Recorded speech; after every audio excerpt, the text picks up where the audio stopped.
ওম শান্তি। 17 এপ্ৰিল 2020 সাকাৰ মুৰলী। আজিৰ মুখ্য সাৰত বাবাই কৈছে, মৰমৰ সন্তানসকল, পিতা জ্ঞানেৰে পৰিপূৰ্ণ, তেওঁক সৰ্বজ্ঞ বুলি কোৱা। এয়া ওলোটা মহিমা। পিতা আহে তোমালোকক পতিতৰ পৰা পাৱন কৰি তুলিবলৈ। পিতা জ্ঞানেৰে পৰিপূৰ্ণ, তেওঁক সৰ্বজ্ঞ বুলি কোৱা। এয়া ওলোটা মহিমা। পিতা আহে তোমালোকক পতিতৰ পৰা পাৱন কৰি তুলিবলৈ। আজিৰ প্ৰশ্ন, পিতাৰ লগতে সকলোতকৈ অধিক মহিমা কাৰ আছে আৰু কেনেকৈ? উত্তৰত বাবাই কৈছে, 1. পিতাৰ লগতে ভাৰতৰ মহিমাও বহুত। ভাৰতহে অবিনাশী খণ্ড। ভাৰতেই স্বৰ্গ হয়। পিতাই ভাৰতবাসীকে ধনৱান, সুখী আৰু পবিত্ৰ কৰি তুলিছে। 2. গীতাৰো অপৰিসীম মহিমা আছে। সকলো শাস্ত্ৰৰ শিৰোমণি হৈছে গীতা। 3. তোমালোক চৈতন্য জ্ঞান গংগা সকলৰো বহুত মহিমা আছে। তোমালোক পোনপটীয়াকৈ জ্ঞান সাগৰৰ পৰা ওলাইছা। ওম শান্তি। ওম শান্তিৰ অৰ্থটো নতুন বা পুৰণি সন্তানসকলে বুজিছে। তোমালোক সন্তানসকলে জানিছা, আমি সকলো আত্মা পৰমাত্মাৰ সন্তান। পৰমাত্মা উচ্চতকৈও উচ্চ আৰু অতিকৈ মৰমৰ সকলোৰে প্ৰেমিক হয়। সন্তানসকলক ভক্তি আৰু জ্ঞানৰ ৰহস্যটো বুজাইছো। জ্ঞান মানে দিন, সত্যযুগ ত্ৰেতা। ভক্তি মানে ৰাতি, দ্বাপৰ কলিযুগ।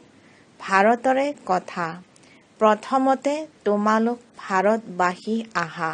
84 চক্ৰ তোমালোক ভাৰতবাসীৰ কাৰণেই। ভাৰতেই অবিনাশী খণ্ড। ভাৰত খণ্ডহে স্বৰ্গ হয়। অন্য কোনো খণ্ড স্বৰ্গ নহয়গৈ। সন্তানসকলক বুজোৱা হৈছে, নতুন সৃষ্টি সত্যযুগত ভাৰতহে থাকে। ভাৰতকেই স্বৰ্গ বুলি কয়। ভাৰতবাসীয়ে আকৌ 84 জন্ম লয়, নৰকবাসী হয়। পুনৰ তেওঁলোকে স্বৰ্গবাসী হ'বগৈ। এই সময়ত সকলো নৰকবাসী, তথাপি অন্য সকলো খণ্ড বিনাশ হৈ কেৱল ভাৰত থাকিব। ভাৰত খণ্ডৰ মহিমা অপৰিসীম। ভাৰততেই পিতা আহি তোমালোকক ৰাজযোগ শিকায়। এয়া হৈছে গীতাৰ পুৰুষোত্তম সংগম যুগ। ভাৰতেই আকৌ পুৰুষোত্তম হ'ব। এতিয়া সেই আদি সনাতন দেৱী দেৱতা ধৰ্মও নাই, ৰাজ্যও নাই, গতিকে সেই যুগো নাই। তোমালোক সন্তানসকলে জানা যে বিশ্বৰ সৰ্বশক্তিমান হৰ্তা-কৰ্তা বুলি এজন ভগৱানকেই কোৱা হয়। ভাৰতবাসীয়ে এইটো বৰ ডাঙৰ ভুল কৰে যে তেওঁক অন্তৰ্যামী বুলি কয়। সকলোৰে অন্তৰৰ কথা তেওঁ জানে। পিতাই কয়, মই কাৰো অন্তৰৰ কথা নাজানো। মোৰতো কামেই হ'ল পতিতক পাৱন কৰি তোলা। বহুতে কয়, শিৱ বাবা, আপুনিতো অন্তৰ্যামী। বাবাই কয়, মই অন্তৰ্যামী নহয়। মই কাৰো অন্তৰক নাজানো। মইতো আহি কেৱল পতিতক পাৱন কৰি তোলো। মোক পতিত দুনীয়ালৈকে মাতে, আৰু মই এবাৰেই আহোঁ যেতিয়া পুৰণি সৃষ্টিক নতুনকৈ গঢ়িব লাগে। মনুষ্যই এইটো নাজানে যে এইখন যি সৃষ্টি আছে, এয়া নতুনৰ পৰা পুৰণি, পুৰণিৰ পৰা নতুন কেতিয়া হয়? প্ৰত্যেক বস্তুৱেই নতুনৰ পৰা পুৰণি সতো ৰজো তমোলৈ নিশ্চয় আহে। মনুষ্যও এনেকুৱা হয়। বালক অৱস্থা সতো প্ৰধান, আকৌ যুৱক হয়, তাৰ পাছত বৃদ্ধ হয়, অৰ্থাৎ ৰজো তমোলৈ আহে। যেতিয়া শৰীৰ বৃদ্ধ হয় তেতিয়া সেয়া ত্যাগ কৰি আকৌ শিশু হ'বগৈ। সন্তানসকলে জানে যে নতুন সৃষ্টিত ভাৰত কিমান উচ্চ আছিল। ভাৰতৰ মহিমা অপৰিসীম। ইমান সুখী, ধনৱান, পবিত্ৰ আৰু অন্য কোনো খণ্ড নাই। আকৌ সতোপ্ৰধান কৰি তুলিবলৈ পিতা আহিছে। সতোপ্ৰধান সৃষ্টিৰ স্থাপনা হৈ আছে। ত্ৰিমূৰ্তি ব্ৰহ্মা বিষ্ণু শংকৰক কোনে ৰচনা কৰিলে? উচ্চতকৈও উচ্চটো শিৱ হয়। ত্ৰিমূৰ্তি ব্ৰহ্মা বুলি কয়। অৰ্থটো বুজি নাপায়। বাস্তৱত ক'ব লাগে ত্ৰিমূৰ্তি শিৱ, ব্ৰহ্মা নহয়। এতিয়া গায়ন কৰে দেৱ মহাদেৱ, শংকৰক উচ্চত ৰাখে, তেন্তে ত্ৰিমূৰ্তি শংকৰ বুলি ক'ব লাগে। আকৌ ত্ৰিমূৰ্তি ব্ৰহ্মা বুলি কিয় কয়? শিৱ হ'ল ৰচয়িতা। গায়নো কৰে যে পৰমপিতা পৰমাত্মাই ব্ৰহ্মাৰ দ্বাৰা ব্ৰাহ্মণসকলৰ স্থাপনা কৰে। ভক্তি মাৰ্গত জ্ঞানেৰে পৰিপূৰ্ণ পিতাক সৰ্বজ্ঞ অৰ্থাৎ অন্তৰ্যামী বুলি কয়। কিন্তু সেই মহিমা অৰ্থ সহিত নহয়। তোমালোক সন্তানসকলে জানা, পিতাৰ দ্বাৰা আমি উত্তৰাধিকাৰ পাওঁ। তেওঁ নিজেই আমাক ব্ৰাহ্মণসকলক পঢ়ায়, কিয়নো তেওঁ পিতাও হয়, সৰ্বোচ্চ শিক্ষকো হয়। বিশ্বৰ ইতিহাস ভূগোল কেনেকৈ পৰিক্ৰমা কৰি থাকে সেয়াও বুজায়। তেওঁৱেই জ্ঞানেৰে পূৰ্ণ হয়। বাকী এনেকুৱা নহয় যে তেওঁ সৰ্বজ্ঞ। এনেকৈ কোৱাটো ভুল। মইতো আহি কেৱল পতিতসকলক পাৱন কৰি তোলো। 21 জন্মৰ কাৰণে ৰাজ্য ভাগ্য দিওঁ। ভক্তি মাৰ্গত অল্পকালৰ সুখ, যাক সন্ন্যাসী সৎযোগীয়ে নাজানে, ব্ৰহ্মক স্মৰণ কৰে। এতিয়া ব্ৰহ্মটো ভগৱান নহয়। ভগৱানটো হৈছে এজন নিৰাকাৰ শিৱ, যিজন সকলো আত্মাৰে পিতা। আমাৰ আত্মাসকলৰ নিবাসস্থান হৈছে ব্ৰহ্মাণ্ড, মিঠা ঘৰ। তাৰ পৰা আমি আত্মাসকল ইয়ালৈ ভূমিকা পালন কৰিবলৈ আহোঁ। আত্মাই কয়, মই এটা শৰীৰ এৰি দ্বিতীয়, তৃতীয় শৰীৰ ধাৰণ কৰোঁ। 84 জন্ম ভাৰতবাসীৰহে হয়। যিসকলে বহুত ভক্তি কৰিছে তেওঁলোকে আকৌ জ্ঞানো বেছিকৈ ল'ব।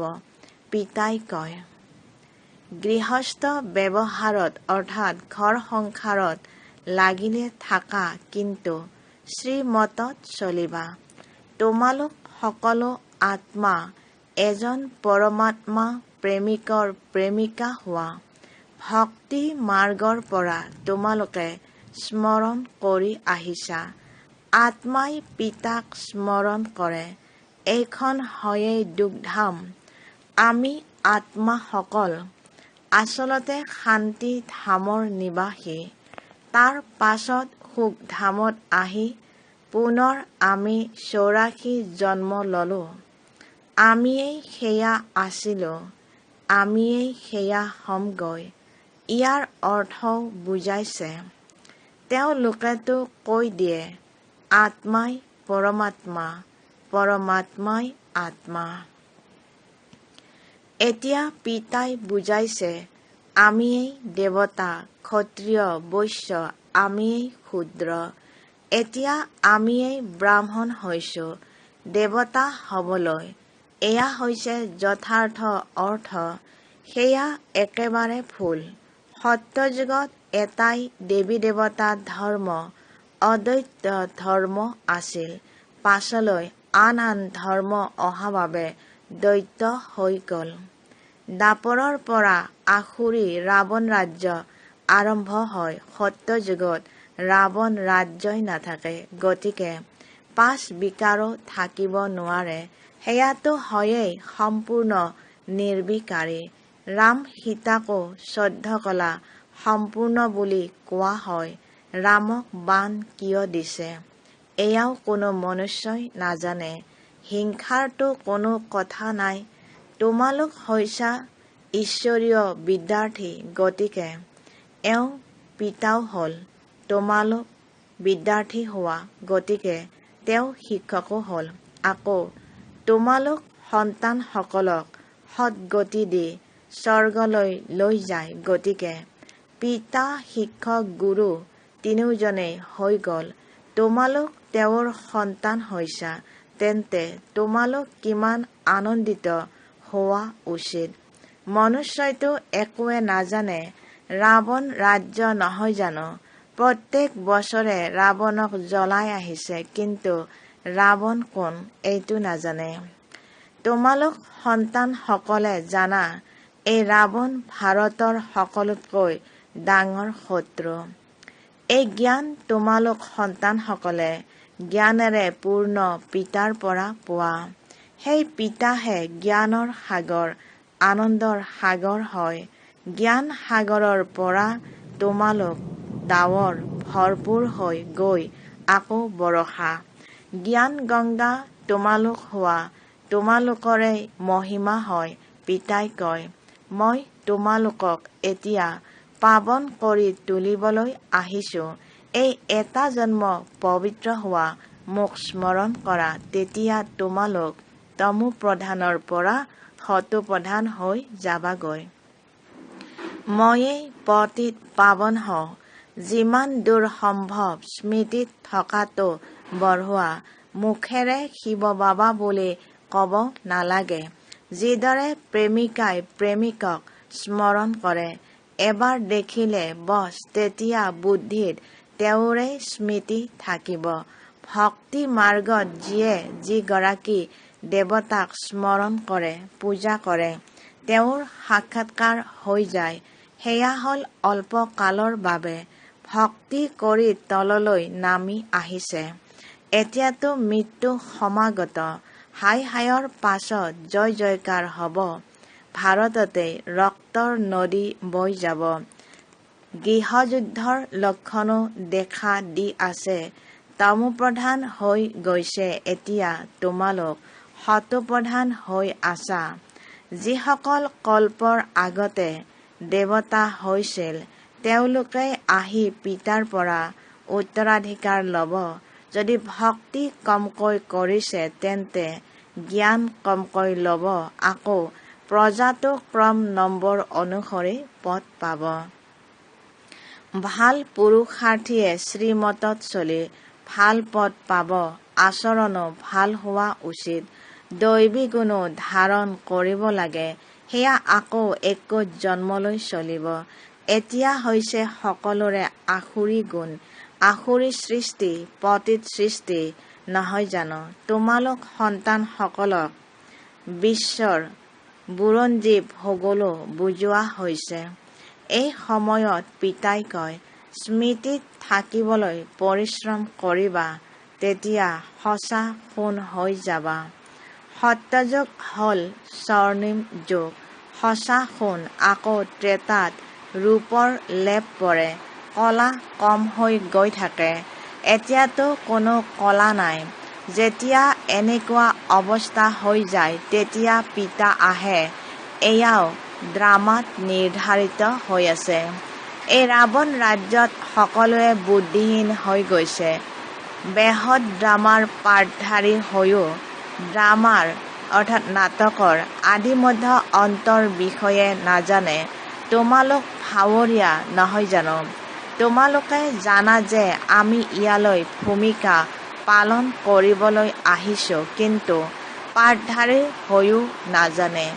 তেন্তে বেহদৰ পিতাই নক'ব জানো, তোমালোক কিমান বুদ্ধিহীন হৈ গৈছা। এতিয়া মই তোমালোকক বিচাৰ বুদ্ধি সম্পন্ন হীৰা তুল্য কৰি তোলো। আকৌ ৰাৱণে কঢ়ি তুল্য কৰি দিয়ে। মইহে আহি সকলোকে লগত লৈ যাওঁ। তেতিয়া এই পতিত সৃষ্টিৰো বিনাশ হয়। মহৰ দৰে অৰ্থাৎ একেলগে সমূহীয়াভাৱে সকলোকে লৈ যাওঁ।